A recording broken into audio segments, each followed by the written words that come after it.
Thank you for joining us today. We're here to talk about understanding financial aid offers and paying the college bill. So the folks on the line can help their families and students who are looking at all their college acceptances and financial aid offers and trying to make heads or tails of everything. Again, today's webinar is worth 1 PDP point and it is being recorded. A copy of the slides as well as a link to the recording will be provided to everybody who registered. So a little bit about MEFA. MEFA is a state authority. We were created back in 1982 to help families pay for college through the MEFA loan. Since then, we've gone on to offer lots of other programs and services such as savings plans. And our biggest service would be guidance and education, not just for students and families, but of course for school counselors and college administrators. And for those of you who are just logging in now, please feel free to type in any questions in the Q&A and I will answer those as we go. So before we get into the meat of the program, I just wanted to quickly remind you of your school counselor page. So it has all the great resources that you need on here. I'll just point out a few things. There are planning guides, information about hosting seminars, great social media toolkit, as well as links to live family webinars that you might want to email families about or post on your website. So they have a link to that. So feel free to poke around and see if there's anything that interests you there. Information about scholarships and MEFA Pathway, of course, our free college and career planning tool. But I also wanted to make sure that I pointed out the MEFA Institute information here for school counselors. So if we click on school counselors, this is where you can go to watch live or to register for live webinars that are coming up or watch recorded webinars. So based on the topic. So they are all worth PDP points. If it's a 15-minute webinar, it's worth a quarter of a PDP point. And you can build those up. So I just want to point out some of these great tools and resources for the MEFA Institute that are on there.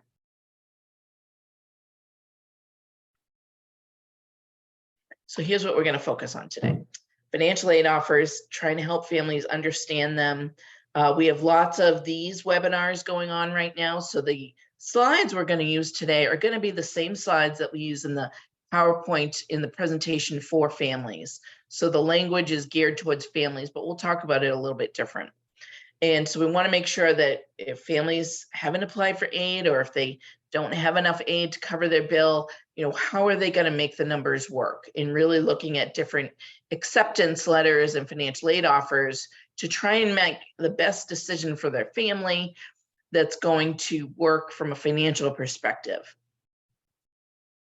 So here's where we are right now. We're in March, spring has sprung and students all over the country are receiving their college acceptances and probably waiting on a few more. I know that a lot of the very competitive Ivy Leagues and big tier 1 schools are getting their awards and offers out in the next week or two. So a lot of students are still waiting to hear from a bunch of schools. But most students probably have some acceptances in hand and some financial aid offers in hand, especially if they applied early action, early decision. Now, come April, that is when students and families will be hopefully visiting campuses one more time to some of the schools that the student was accepted to, that they're still considering, really reviewing those financial aid offers and comparing them and trying to make a decision for that May 1st deadline of where the student's going to attend. So that national May 1st decision day. Then once they've made that decision, they deposit at a college or university, then we want them to start signing up for their payment plans and looking at loan options if they need to borrow and really sort of putting the finishing touches on their strategy to pay for that college bill. Because in June and July, those bills will start coming in the door from the college they're accepted to and they've deposited at. And it will be due about 3 to 5 weeks later in July or August. And that's about also the time when a lot of families start applying for loans if they need loans. For those who are just joining us, we are recording this session, so no worries about needing to write everything down. We'll provide you copies of the PowerPoint slides, but feel free to type any questions in the Q&A and we will answer those as we go. So quick refresher on financial aid and how it's allocated. So a family may and a student may receive financial aid from both the admissions office from a merit-based perspective and the financial aid office from a financial need-based perspective. So many families may have both merit and need-based aid on their financial aid offer. So the merit aid is typically given out based on a student's overall admissions application. It could also be tied to a specific talent or skill like athletics or music, things like that. But most merit-based aid is based on their admissions application. Families do want to understand, students do want to understand what their responsibility is to maintain that scholarship or grant. If it is based on merit, is there a minimum GPA they need to meet? Typically, there is sort of a minimum GPA. Do they have to stay in a specific major? Is that scholarship or grant tied to, let's say, the engineering program, and they have to stay in engineering in order to keep that scholarship or grant? Things like that. If a student doesn't meet the minimum GPA that they need to keep that scholarship, what is going to happen? Will the scholarship be taken away? Will they have, maybe a semester to get their grades back up? What will happen there? Families need to understand that. Then we have our need-based aid, which is based on those financial aid forms that families filled out in the fall and spring and winter, the FAFSA, and in many cases, the CSS profile. So their financial aid offers were determined by all that data that was input through those financial aid forms. Now, as you probably know, most schools nationwide are not able to commit to meeting every family's full financial need. A few are, and those are going to be, some of the schools with the much bigger endowments that can afford to commit to that to all students who apply to their school. But it doesn't mean that if a school doesn't commit to meeting full need, that they're not going to be able to meet enough need to make it affordable for the family. Some cases they don't provide enough need to make it affordable, and that's something we want to talk about as well. But there are many schools that maybe they meet 80% of need or 92%. So it's a big chunk, and it might make that financial decision a little bit easier for the family. Now, most of the financial aid that's given out nationwide is based on financial need from the federal, state, and even the governments and even the colleges and universities. Most of the aid they give out is based on financial need. So understanding the financial aid offers can be a little tricky when you're looking at different ones. They don't all use the same templates or the same language when drafting their financial aid offers, so it can be a little bit confusing. So grants and scholarships are usually going to be the first thing that a family will see on a financial aid offer. Usually colleges are going to list any aid that came from the school itself right there on top. So you can see in the sample, we have ABC University grant that was awarded to this family. Typically, you'll see the financial aid offers for the full academic year, and they might break it up by semester as well, as you can see in this example. Any other grants or scholarships that were awarded by the school, the federal or state government will also be listed. So typically you'll see your free money up front. So the good stuff, the grants and scholarships. Then a family may or student may see a work study job allocated on their financial aid offer. So in this example, we see $1,500 as the work study offer. So that is what this student can earn for the academic year in a part-time job on campus through the work study program. And they can use that money that they'll receive usually in a biweekly paycheck to pay for some of the cost of attendance that is not billed by the college, like books, supplies, transportation, things of that nature. And then families may also see loans on a financial aid offer. In fact, it's very common to see the federal direct student loan on a financial aid offer. In this example, the student was awarded the full $5,500 for a freshman, and part of it is subsidized, meaning interest is not going to accrue on that portion. But all the financial aid offers are going to look different from school to school. So I have a great tool I'm going to show you in a minute that they can plug in their financial aid offers and really compare just, the numbers, black and white, and really be able to compare apples to apples. And they do need to accept or decline all or part of the offer by May 1st or the school's deadline. Now, why wouldn't a family accept all of the financial aid offer at the school the student's attending? Well, it could be maybe the student already has a job that keeps them busy, so they might not need the work study job, or maybe they don't want to borrow the unsubsidized loan because the family doesn't really have a big need for borrowing, so they might decline that portion that's going to accrue interest. There's lots of different things, but we would want families to really take a look at all the aid they've received, especially those grants and scholarships, and make sure that they're accepting those. So the federal direct student loan that I mentioned is something that most families will see on a financial aid offer. And you can see in this blue box on the right, it shows you the limits, the annual loan limits for this loan. So a freshman can borrow up to $5,500. Up to $3,500 of that $5,500 loan could be subsidized, meaning interest is not going to accrue until after the student leaves school.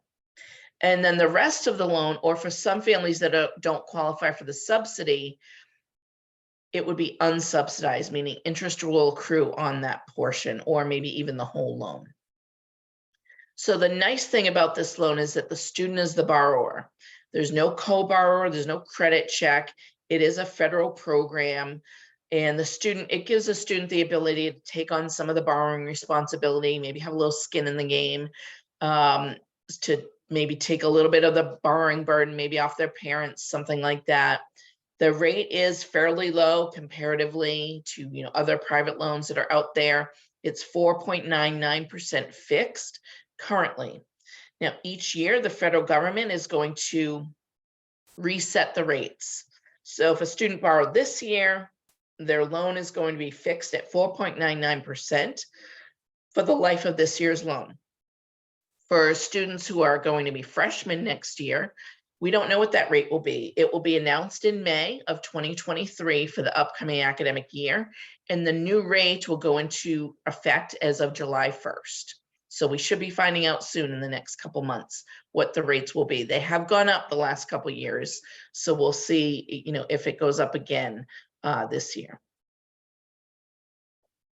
There is a fee deducted from federal student loans of a little over 1.5% that is deducted from the loan. So families want to take that into account. If they receive the $5,500 loan, they'll need to deduct that 1.5% fee just to make sure that their bill is paid to the penny.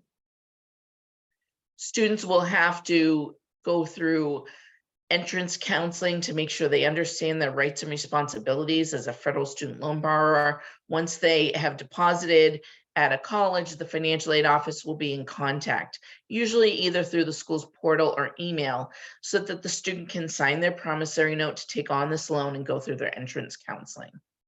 And the nice thing about this loan is that not only is the rate low, and students who might not have established credit or might not even be working, they can take this loan out on their own without a co-signer, but they also don't have to make payments while they're in school.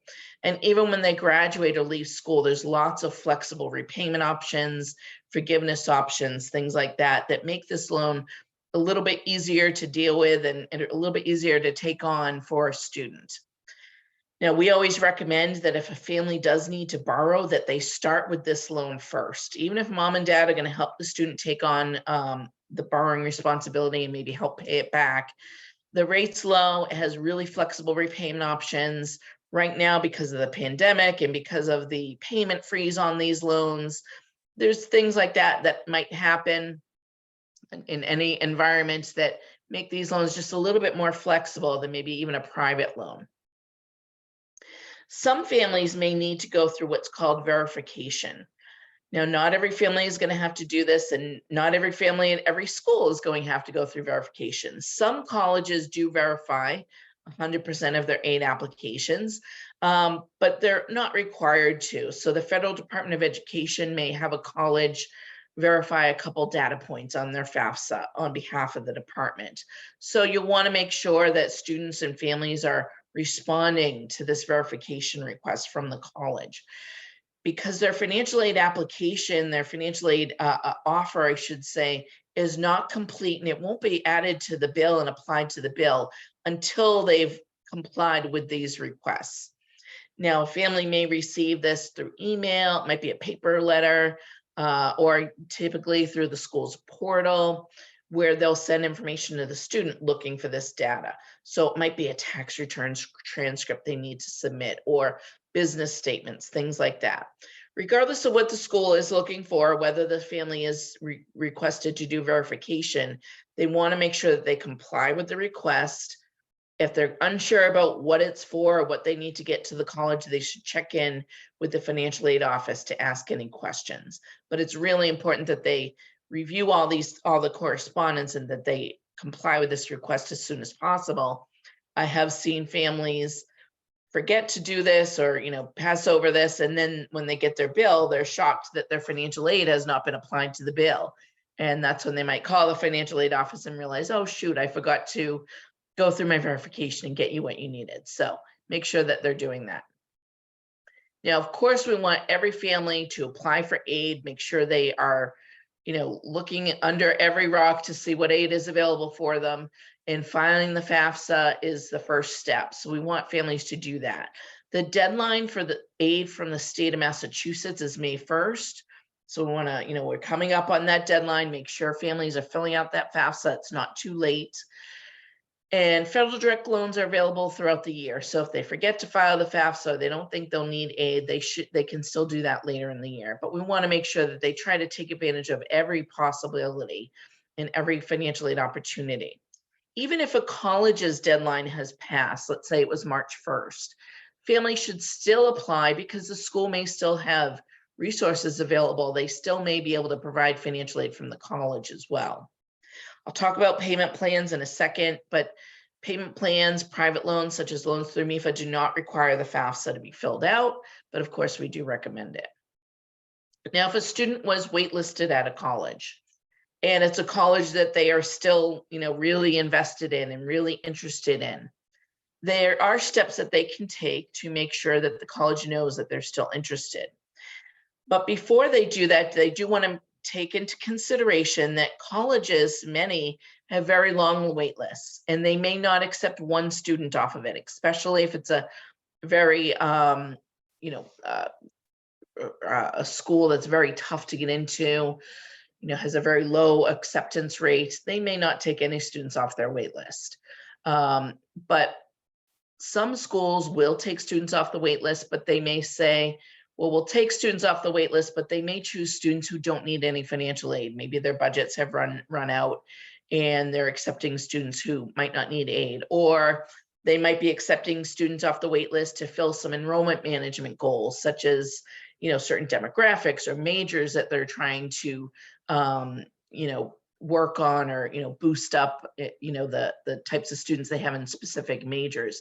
Whatever their goals are at the college, they may have different reasons for taking different students off the list. So if financial aid is really critical to pay for this school, you want to make sure, have families check and ask the financial aid office, will I still get the same type of financial aid if I come off the wait list as I would if I were accepted regular decision, for example? If the answer is no, you won't get any financial aid, that might make the decision easier whether to be still engaged with the wait list. Now, families will need to deposit at a school that the student was accepted to by May 1st.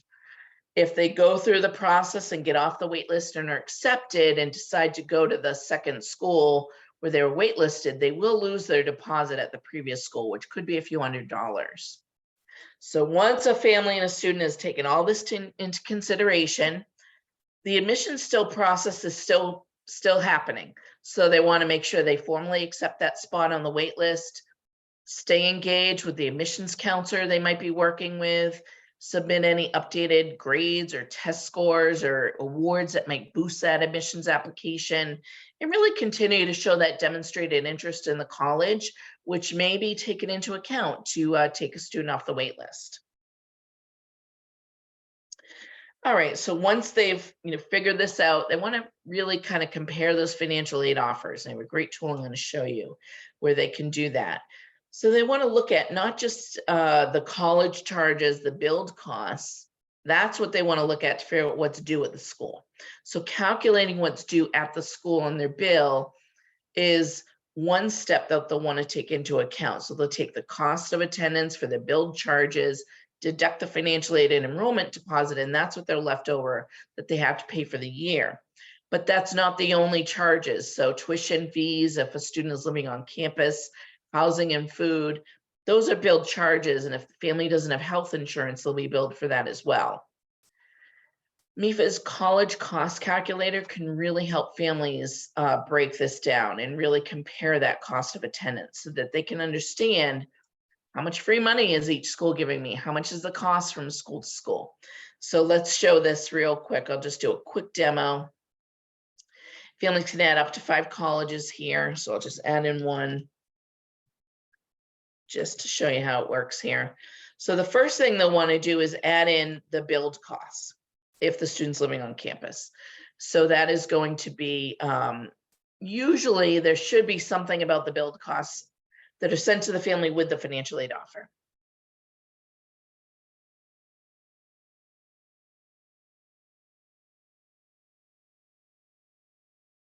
So let's pretend that this is maybe a smaller private college here in the Northeast.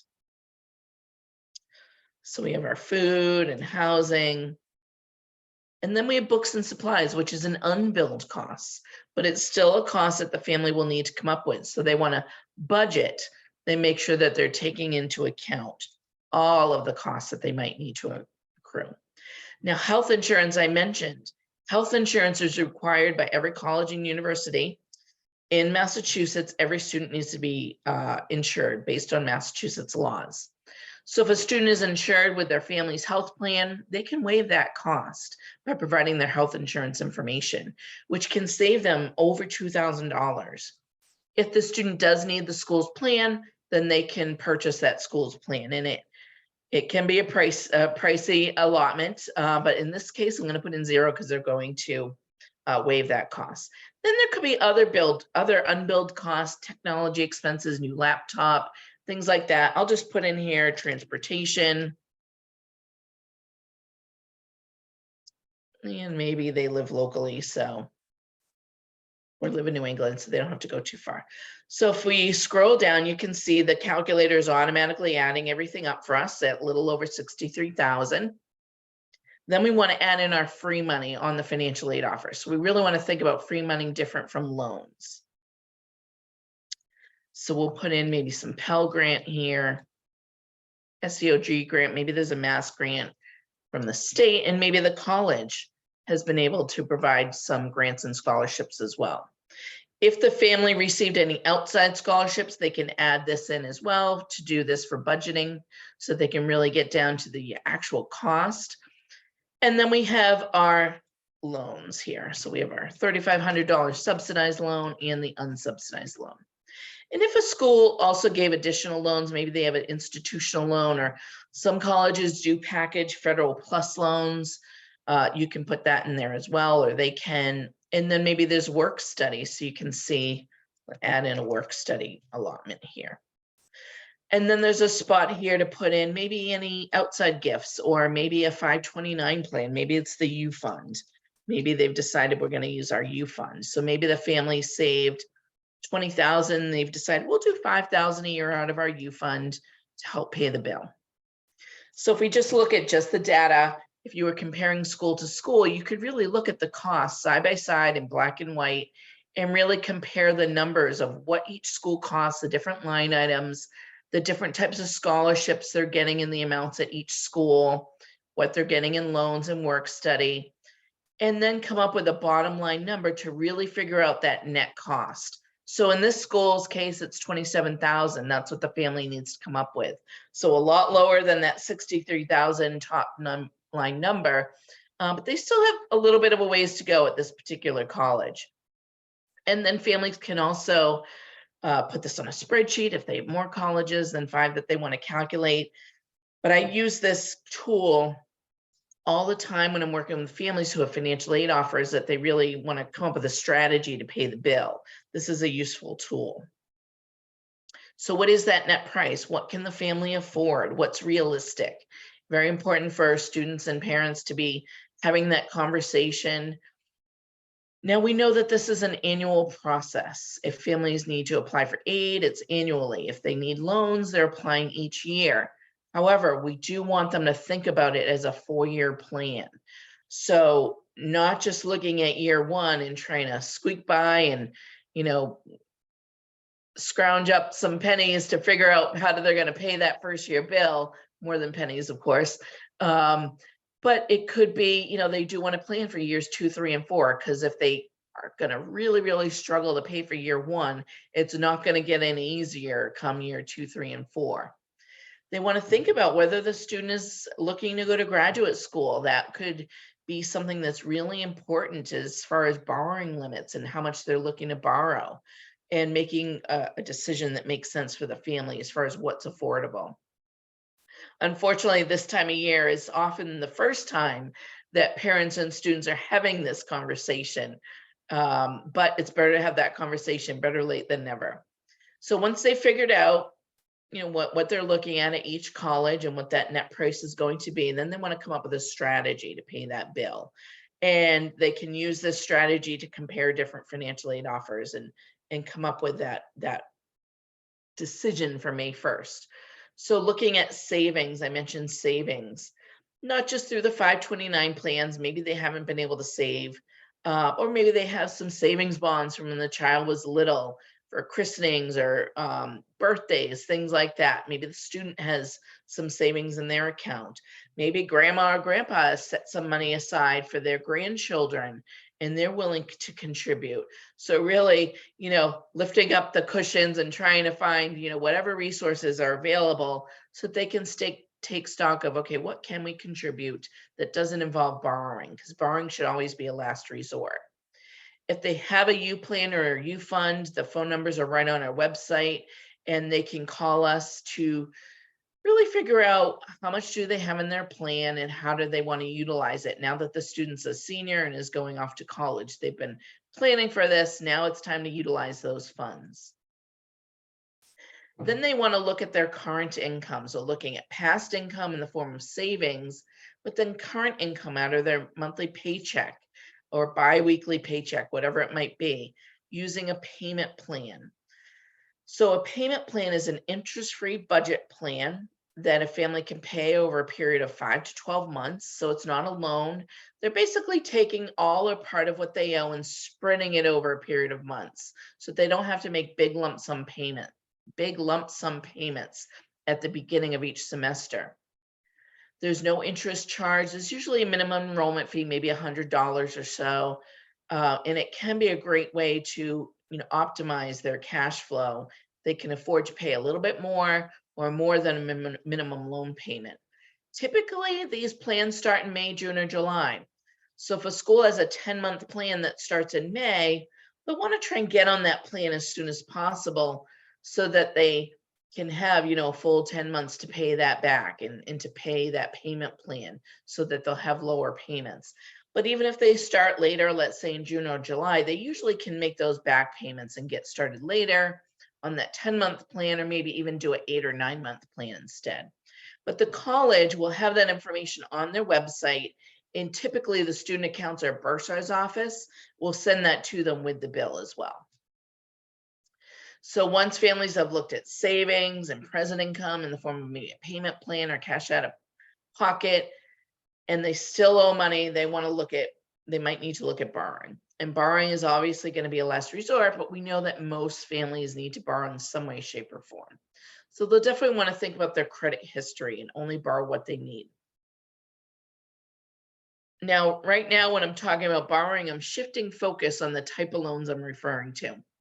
I'm really not talking about those federal direct student loans. That's part of the financial aid offer. That's what we've already talked about. That's been applied to the bill. When I'm talking about borrowing now, I'm really talking about additional borrowing above and beyond that federal direct student loan that's part of the financial aid offer.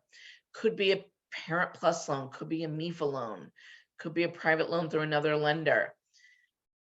But usually, we want families to shop and really make a good decision. Again, think in terms of 4 years. If the first year's monthly payment on a loan is, maybe they can afford that, they want to multiply it by 4 and think to themselves, can I afford to borrow for 4 years?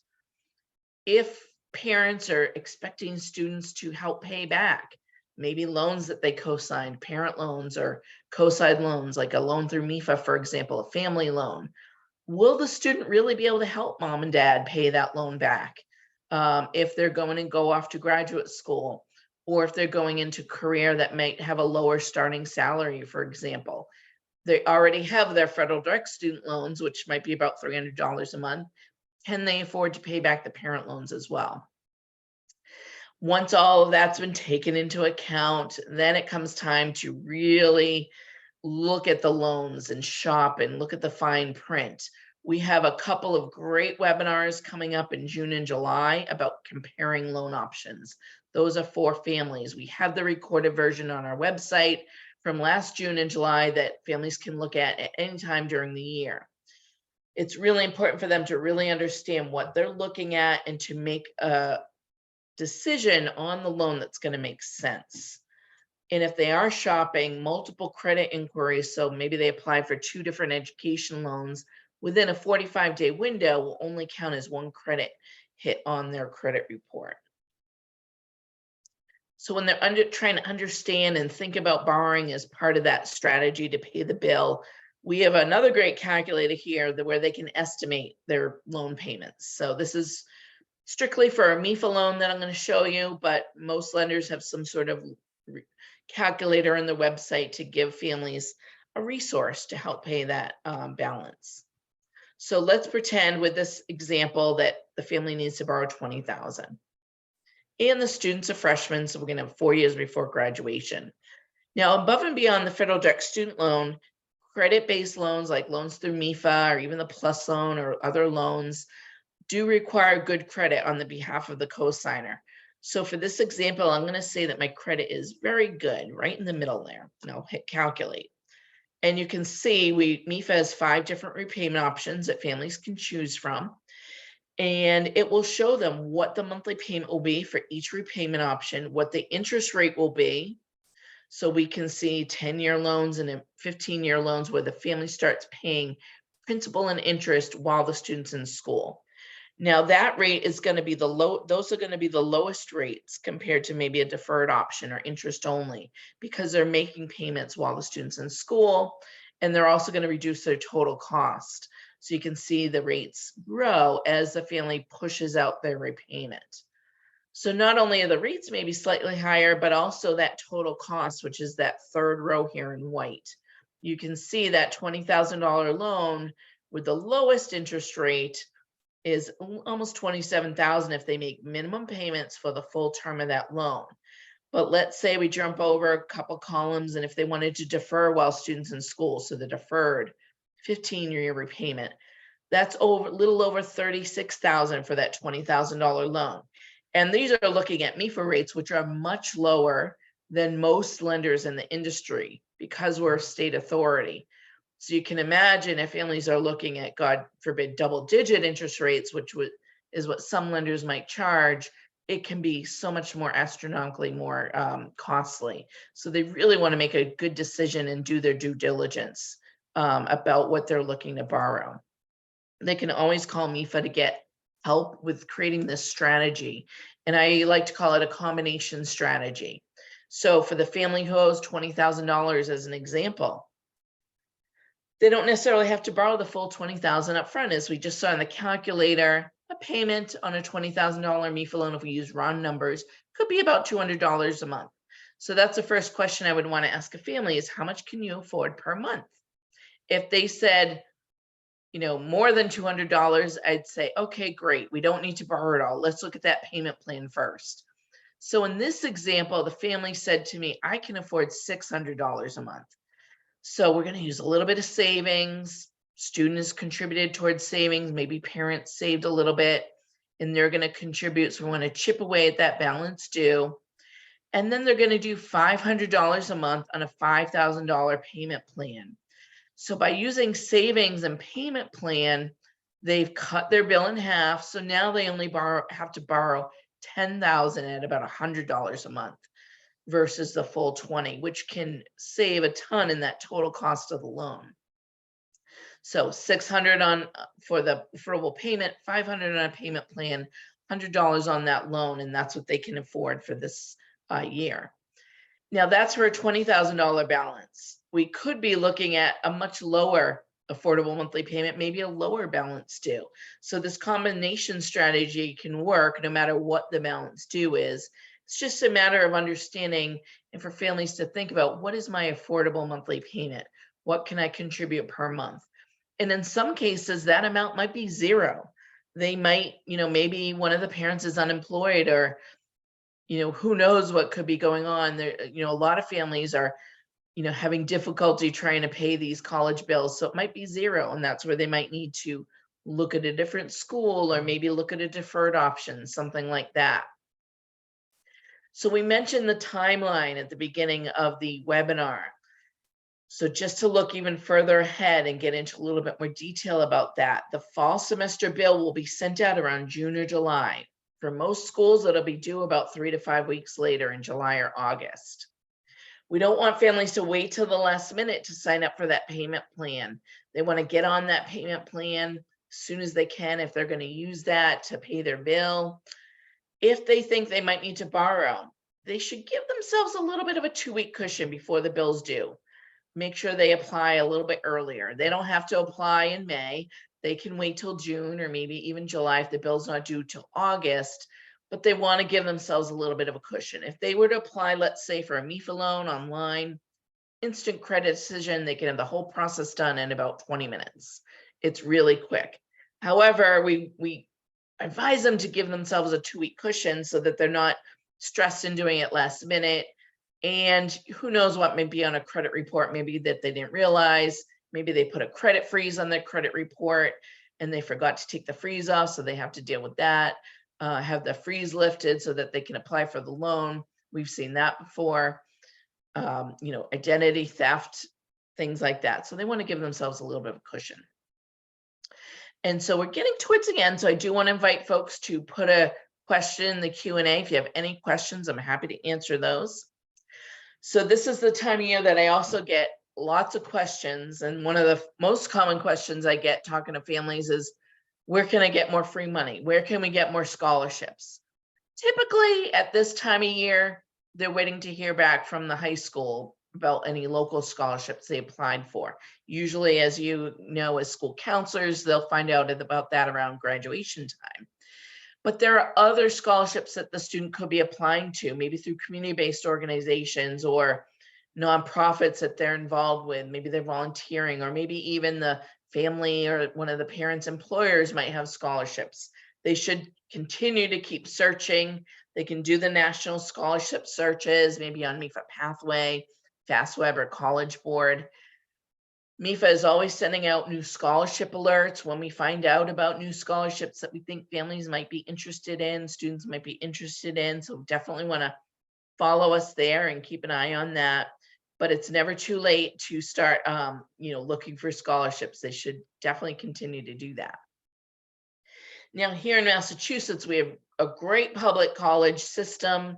We have the UMass system. We have state colleges and universities, as well as several community colleges. So where most people live in Massachusetts, they should easily, except maybe if you live on the islands, and be able to drive to one of these colleges if the student wanted to commute, for example, save some money for room and housing. So room and meals, for example, if they want to stay home with mom and dad for another year or two and commute. So they could do that and start maybe at a community college and do the mass transfer program, or maybe even transfer to a private college. Some colleges are working with their local community colleges. But the mass transfer program, if you're not familiar with it, I would definitely advise to take a look at it. It has some great resources for students if they're looking to use the transfer program. And if they do really well at the community college, they can even maybe get tuition discounts at the college they're transferring to. New England Board of Higher Education also has a great program to help defray costs at public colleges and universities in the region. So if a college here in Massachusetts, a public college, does not offer a specific major the student's looking for, but it might be available, let's say, at one of the public colleges in another state in New England, then they might be able to get a discount in that out-of-state tuition through this New England Board of Higher Education tuition break program. So that's a good resource to look at as well. Now, we want families to be engaged with the financial aid office and understand that the financial aid office is there to help families access as much aid as they're eligible for. They want them to understand the process and to understand their financial aid offer so they can call them with that information. They can maybe set up an appointment, maybe even through Zoom if they want to understand their financial aid offer. Maybe they want to understand how they came up with that number. Maybe that the financial aid they were given just isn't going to cut it, and they need to talk to somebody about, how are they going to make the numbers work. If they have an appeal that they need to do, or they want to find out the college's process for appeals, they can do that through the financial aid office. We have a great webinar coming up on Wednesday about financial aid appeals for families. We have almost 300 people registered for it. So feel free, if you as a school counselor want to watch that webinar, you can log in and just register for that, and you'll get a copy of that recording as well. But the financial aid office is who they're going to appeal to. Okay, so just wrapping up what's next for families at this point. They want to make sure that by May 1st, they deposit at a school the student was accepted to and be working with MEFA or the college to come up with a strategy to pay that balance due. We have an email curriculum for families that they can sign up for to keep them on track. We don't sell the emails. It's purely educational, and everything that MEFA does, as you probably know, is free of charge. So please continue to share this information with families. We have our 800 number and email that they can contact us, Monday through Friday. We can help them with that. And we can even set up one-on-one appointments if they want to request an appointment, and we can do a Zoom appointment with them. So here are our social media channels. Definitely connect with us on all the socials that you're interested in. We have lots of great information that we're constantly sharing here. Okay, so that brings us to the question and answer. If you have a question, feel free to type that in the chat. I don't see any questions right now, so I'll leave the line open for a minute. But I do want to remind everybody that we did record today's webinar, and we will email you probably tomorrow a link to the recording, as well as a link to the PowerPoint slides. And just a reminder, this webinar is worth 1 PDP point. So make sure to record your PDPs. All right, any questions? I don't see any questions coming in. So it looks like hopefully we answered them, but feel free to get in touch with us. If any other questions, oh, I do have one question coming in. So let me just answer that one. Okay, great question. Students don't have to pay back work study, correct? And the answer to that is yes, you're correct. Students don't have to pay back work study because it's not a loan. It really is a financial aid award that students can earn up to that dollar amount by getting a job on campus. They do have to apply for a job on campus and get that job, and then they'll earn that money in a biweekly paycheck, working maybe 10, 15 hours a week, to use that for some of the unbilled cost of attendance, like, maybe airfare to and from home, or, supplies, books, things like that. So they don't have to pay the work study back, that's for sure. Great question. Anybody else have any questions? Okay, I don't see any coming in. So I'm going to end the webinar, but feel free if you have any questions or you want to get in touch with us, you know how to reach us here. And have a great day, everybody. Thank you for joining us today.